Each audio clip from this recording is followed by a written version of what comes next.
Hello, everybody, and welcome to the Trump Tyranny Tracker. It is September the 22nd. It's so good to be with you. Olga Lautman from the Trump Tyranny Tracker and Unmasking Russia is here. Olga, how are you today?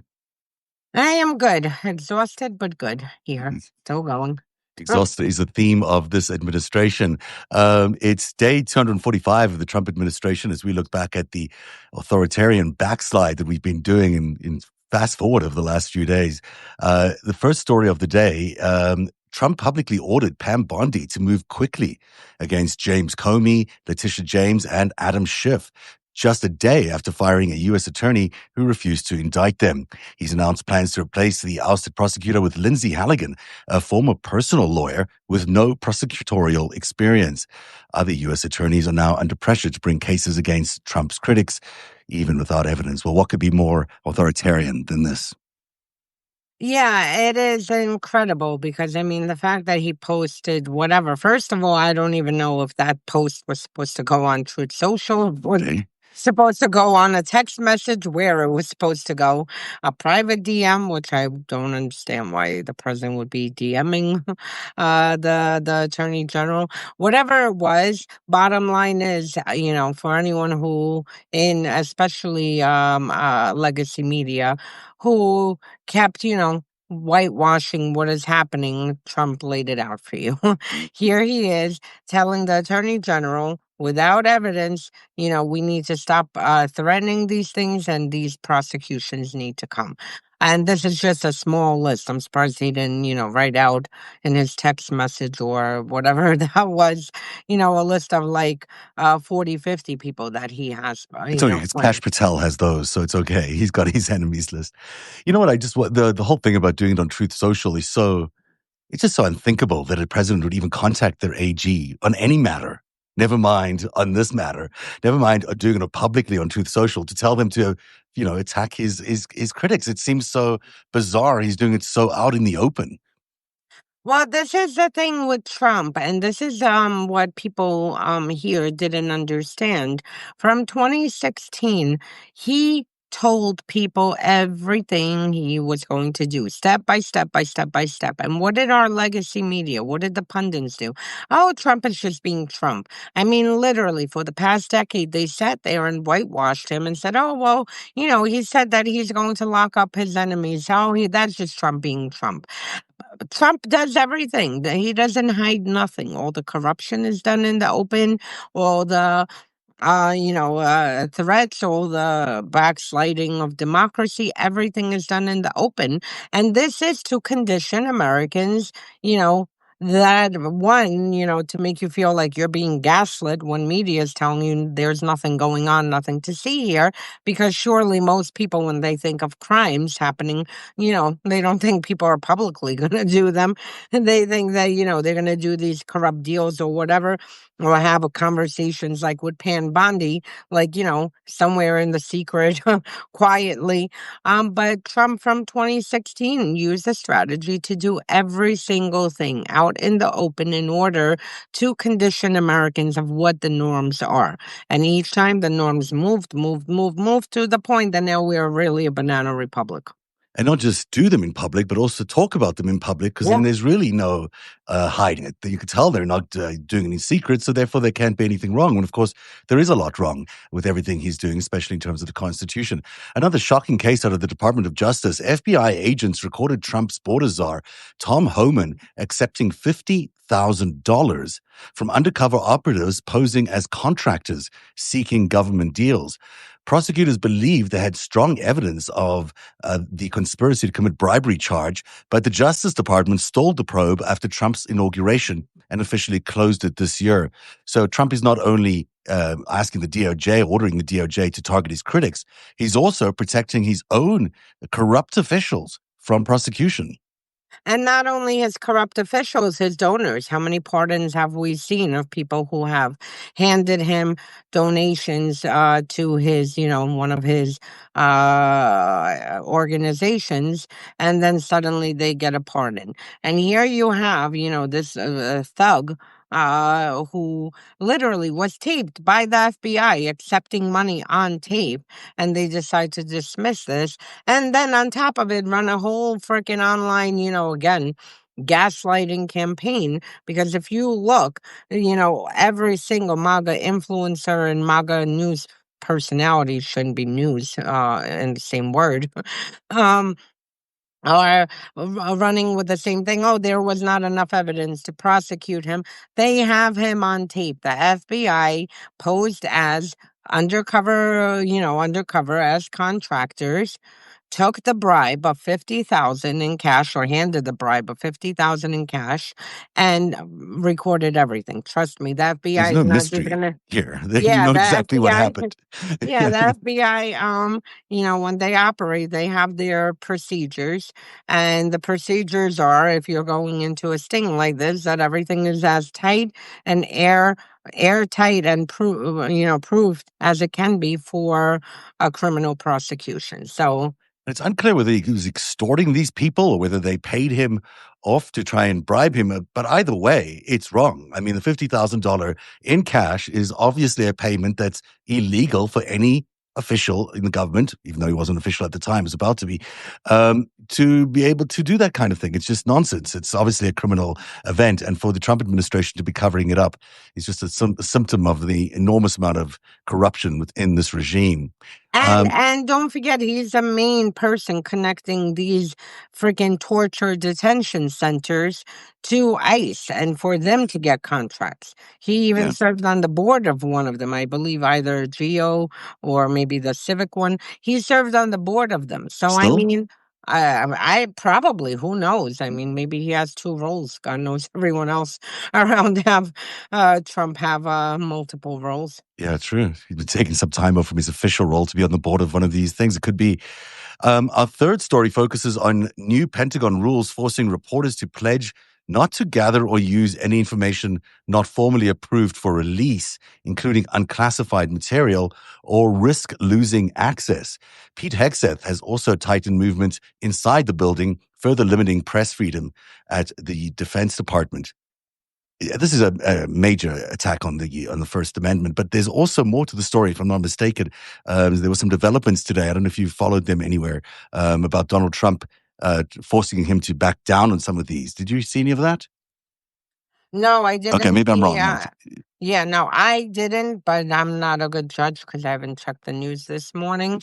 But bottom line is that, I mean, we've seen this taking shape in the Pentagon. This started months ago, and over the past few months in the Pentagon, in the White House, the press pool, all these press pools are being, one, you have more major like legacy media kind of being streamlined and allowing influencers and extremists with podcast in to be the official news source. And then two, you have this tightening again. So I mean, I don't think that Trump is going to reverse this because it has been happening, and Hegseth has been kind of squeezing over the past few months, to the point that now we're here. And it will get to a point, I can promise you, that it's just going to be, their approved state media, OAN, Fox News, and others who will only be there because I could tell you I've seen the same trajectory. And anything with, for instance, in Russia, any agency, they have not only selected people who are allowed inside these press pools, but also which questions will be asked. So everything is choreographed and staged. We will get to the point of this. And I think this also has a lot to do with what's about to come with Venezuela. We'll get to Venezuela as well in a second. The update is this: he was asked on his way to the funeral, the Charlie Kirk funeral yesterday. A reporter asked him, "Should the Pentagon be part of deciding what reporters can report on?" A reporter asked. He said, "No, I don't think so." He also said, "Nothing stops reporters. You know that." Now he's obviously got, he probably doesn't know much about this policy at the Pentagon at this point, but he's nevertheless got tricked into that. Not tricked. He got cornered into answering that way. But clearly this Pentagon policy is still very much in effect. And this is the way they're doing business at the DOD. 8 months into Trump's second term, more than half of U.S. ambassadorships remain vacant, with most top State Department jobs filled by unqualified acting officials.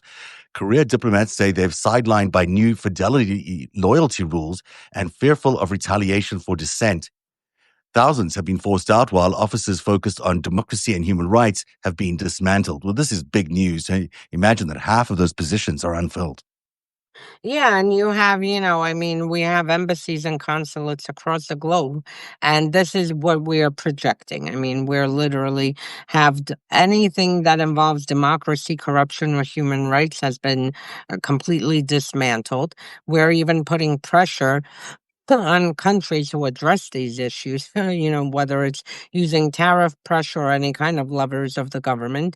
And then you have, really, one, this is outrageous that this is happening because American embassies and consulates, in all across the world, we're always there to keep an eye on what is happening in that country.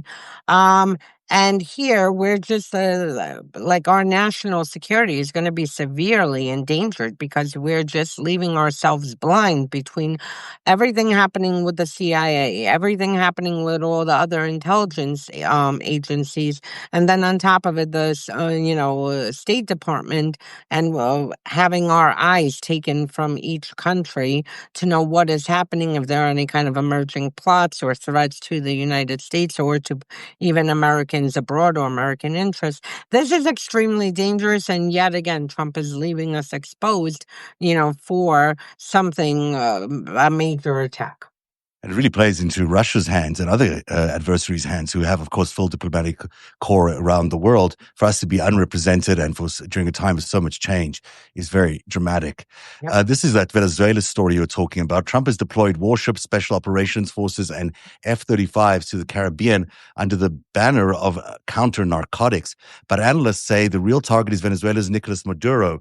The strikes on alleged drug boats are seen as warning shots, with Pentagon officials signaling more operations ahead. Sorry.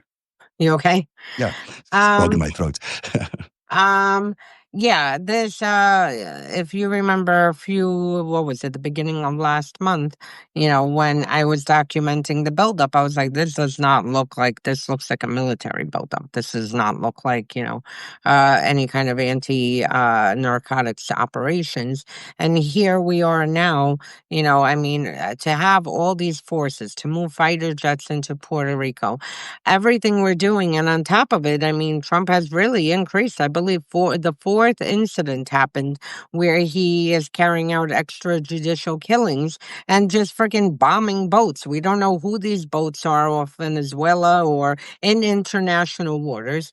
They're saying it's narcotics. How do we know? That's why no one knows. How could they possibly know? Unless they've got people on board somehow, unless they've got evidence, they might suspect, but they don't really know what's on board these boats. And it's still, regardless, you don't go blowing up boats out of the water because people are smuggling drugs. Really. You don't go, and this is international waters. Yeah. And here you have him, carrying out these extrajudicial killings and flaunting and bragging about it. This is why the Pentagon, by the way, might be, silencing media, because they don't want the truth to get out to what they're preparing for Venezuela. Yeah. Because from all means, this is not an narcotics operation. This looks like an operation of regime change. And frankly, our media, instead of sitting with whatever nonsense they were gaslighting us, for the past a few weeks, should be focused on this. And if we are about to go to war with Venezuela, like, people in America should really know about this. Absolutely. It's such a big issue. Final story today. Estonia said NATO was prepared to use force after 3 Russian MiG-31s violated its airspace on September 19th. Estonia, Poland, and Romania have all reported similar Russian incursions this month, prompting multiple Article 4 consultations and the launch of NATO's new Eastern Sentry mission. All of this is happening as the Trump regime is drawing down America's forces in the region. Yeah, and this, again, if you're not going to see it if you watch regular news, that's why I decided it's so important because, again, this does affect us. What happens in Europe has a direct impact on U.S. national security. And, you had Russia, that is thanks to Trump, whatever was discussed in Alaska, he probably gave them the green light to go. But whatever happened in Alaska, since then, Russia has escalated not only to sending drones into Poland, not only to targeting von der Leyen, who's the EU commissioner, her plane with GPS jamming, but they also sent 3 fighter jets that were in Estonian airspace 12 minutes. I mean, this is not an accident of going through 40 seconds, 30 seconds. And the other story I didn't include that ties directly, Germany said that there was a spy plane lingering off of the Baltic Sea, also that had turned its transponders off, and that was, it's a flight plan. They tried to communicate with it, and they couldn't. The So, spy plane in Canada as well, weirdly enough, an American yeah. spy plane in Canada. So obviously a lot of very aggressive moves by various countries. Now, the Russian attempts here, they do look like they're probing to see if there can be actual, military incursions, military offensives into Eastern Europe there without European response. I mean, it seems to be they're testing the resolve of NATO, or at least the European countries, in responding. Is that the way you see it?